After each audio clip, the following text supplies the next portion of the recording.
Hey everybody, welcome to the Distinctive Agent Show, the dreaded database.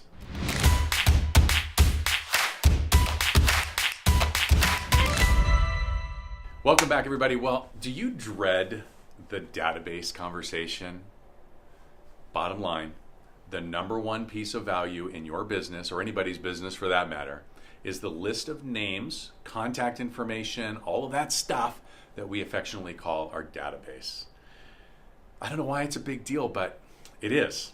I kind of go through the basics with you. Typically, a database is broken into two primary segments. I'm not going to get too deep, but the primary segments are those people that already know and love you, and then those people that don't know and or love you yet, right?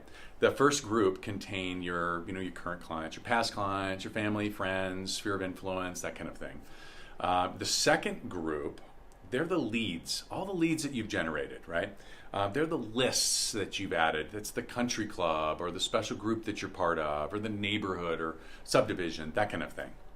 So let's go through some high performance best practices for generating business from each of these groups. And I know we've talked a lot about the first group especially, but the first group is about intentional personal connection. Remember the 44 touch plan that we've talked so much about, right? That's that set it and forget it. So they're getting newsletters, they're getting market updates. We speak to them about quarterly events. Think of distinctive client program, right? We'll call them or text message them at least every 60 days,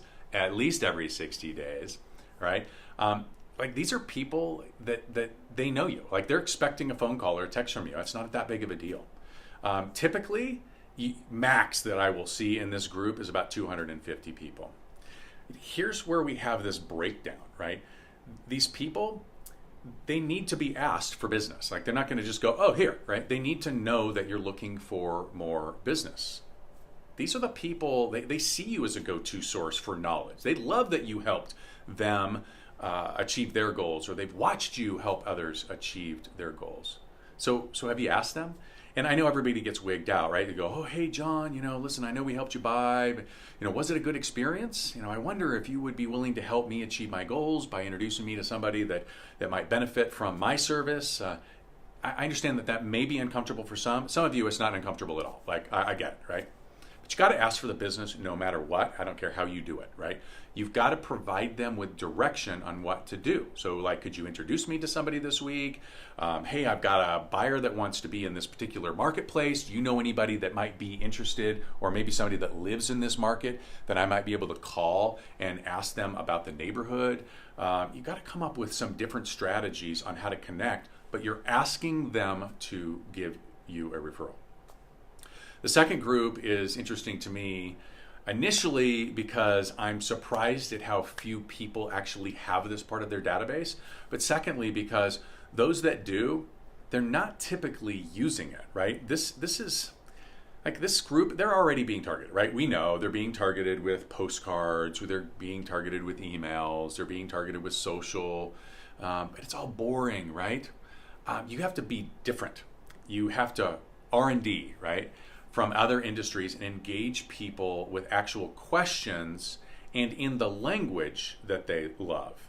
And for those of you that haven't considered it yet, I would ask you to go to Marketing Edge, right? Tom Ferry's doing a Marketing Edge. He's doing 5, I think, over the next few months. Check that out. That's a great way to learn some of these strategies. But let's go through some examples, right? We all know that speed to lead is a thing, right? But do you have a process in place to meet your minimum expectations over and over and over and over, right? What I mean is, like, do you attempt to connect with them on text, call, email, private message, direct message? Do you? Like, how consistently do you connect with them in the first 3 days, in the first 7 days? How about like forever, right? The buy or die. Is the message that you're delivering the right message with the right ask? And the ask, folks, is very important. So here's an example, right? Thank you for reaching out. I see that you want to know information, or you want to know the current value of your home. I'm going to be in the neighborhood tomorrow afternoon. Would you be available? Right? You're asking for them to respond. How about this one? I see that you're interested in 123 Main Street. Question, was it the neighborhood? Was it the design? The fact that it was a 3-bedroom? What was it about that particular home that you were interested in? Asking a question, right?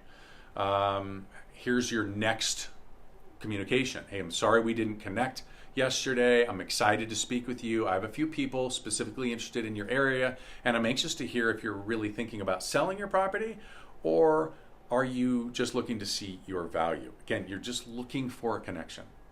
The focus here is to engage your leads in a series of communications that get them to understand that you're not gonna stop until they actually respond, right? That's sales, folks.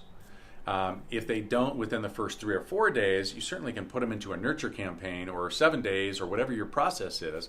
But make no mistake, the money is in the follow-up. The money is in the follow-up.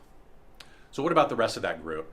Here are a couple of more ideas that I was thinking about. So here's one. So, hey, listen, I want to thank you so much for encouraging me to offer the free home valuation. So many of you told me what a wonderful tool it is, and probably I would have never offered this free tool if it wasn't for your encouragement. So here's the link, and you do your home valuation that you have as part of your website.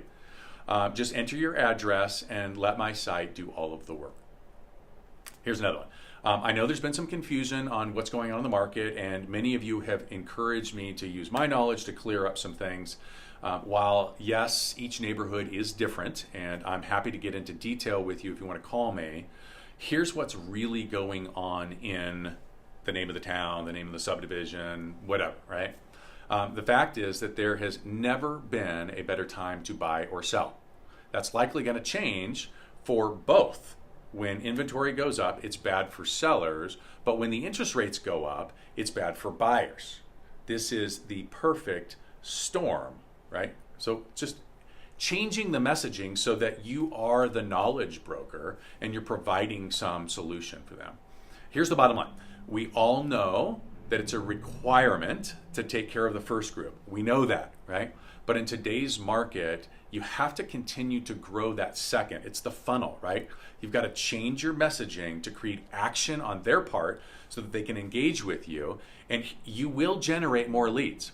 You will convert more leads because that staying with them over and over and over gets them to respond, and as a result, you are flat gonna do more business, period. I hope that helped. If it didn't, sorry. If it did, share it with somebody.